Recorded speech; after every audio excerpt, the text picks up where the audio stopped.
First time out in a hot Curragh maiden, Ruler of the World kept on well to beat the useful Manalapan, the pair pulling 7.5 lengths clear. As they race up towards the finish, Manalapan, Ruler of the World, closing with every stride as they go up to the line. Ruler of the World gets there from Manalapan. Just a month later, he was sent off odds-on for the Group 3 Chester Vase, which he landed by a widening 6 lengths.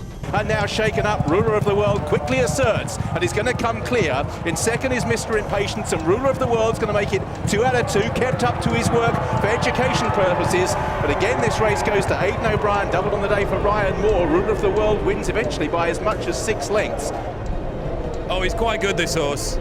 He's quite good, Ruler of the World. He's drawn right away from above average rivals to give Aidan O'Brien a 5th Chester Vase, and there is every chance that this horse will now take his place in the Investec Derby on Epsom Downs on June the 1st. That will be his next date. Will it be a date with destiny? He's not quite the Ruler of the World yet, but he's on his way up there.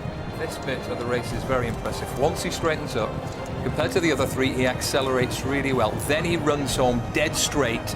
This horse could scarcely be better bred. An attractive chestnut, good moving horse. If you watch this horse, one thing that always impressed me about Galileo is a tremendous flexion of his shoulder. He's got a big action at full stretch, this horse. He really grabbed the ground when he went for him and stretched right away to win very impressively. If you're not going to be impressed with that, you won't be impressed with anything. Then it was on to Epsom, where he retained his unbeaten record. As now they round Tandem Corner, 3.5 furlongs to cover. Battle of Marengo goes up on the outside of Dawn Approach, is now being pushed along inside the 3.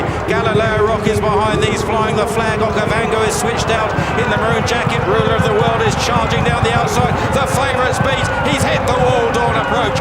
Inside the 2, Battle of Marengo and Ruler of the World. 2 for O'Brien battling on together. Ryan Moore and Ruler of the World from Battle of Marengo. Chopin for Germany running on. Galileo Rock and Okavango inside the final furlong. Ruler of the World by 2 lengths to Battle of Marengo, and Galileo Rock and Okavango. Libertarian finishing well, but Ruler of the World on top of the world, and Epsom wins the Derby. This horse, Ruler of the World, has lived up to his name, and it's a bold name to give a horse who never ran as a 2-year-old, but is unbeaten in 3 starts now as a 3-year-old. He has been brought through the ranks as befits his stellar pedigree, sharply and briskly by Aidan O'Brien. If you give a horse a name like Ruler of the World, he better be able to run, and this fella can. He's come such a long way in such a short space of time. When he won on his debut at the Curragh, he had to be driven out pretty firmly. A much sharper model when he went to Chester for the Chester Vase, and today he's won a pulsating derby. Look at Ryan Moore. He's watching Kevin Manning thinking,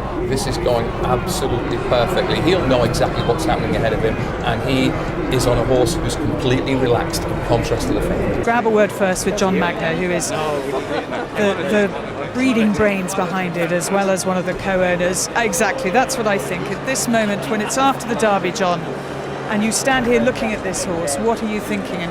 Well, we feel very lucky to be standing right here. You know, this is what it's all about.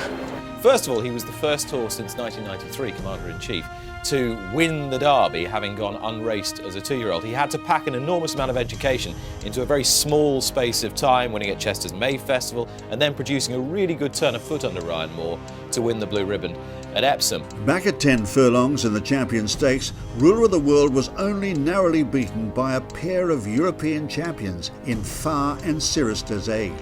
Ruler of the World is thrusting. Fahar is nothing if not game, and he's just going to win it. 3 serious horses. They were 8 to 10 lengths clear. I think Ruler of the World's best performance from a form perspective was his 3rd placing on Champions Day at Ascot in a top-class 1.25 mile event. Cirrus des Aigles, Farb, have lots of form that marks them down as well out of the ordinary, and he ran them very close. His run at Ascot, when he was 3rd behind Far and Cirrus des Aigles, 2 of the best middle distance horses in the last decade or so, was a really creditable performance. In the latest season, Ruler of the World took the Group 2 Prix Foy from Andre Farb's Group 1 winner, Flintshire. Ruler of the World. Out in front trying to make call, and Dettori is going to do it as well.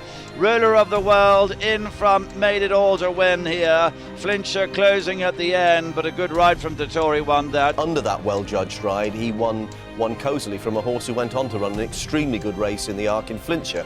A son of the world's best stallion, Galileo, Ruler of the World hails from the sire-producing family of AP Indy and Lemon Drop Kid. So it's all there, the page, the performance, and he remains an exciting prospect as he retires to stud.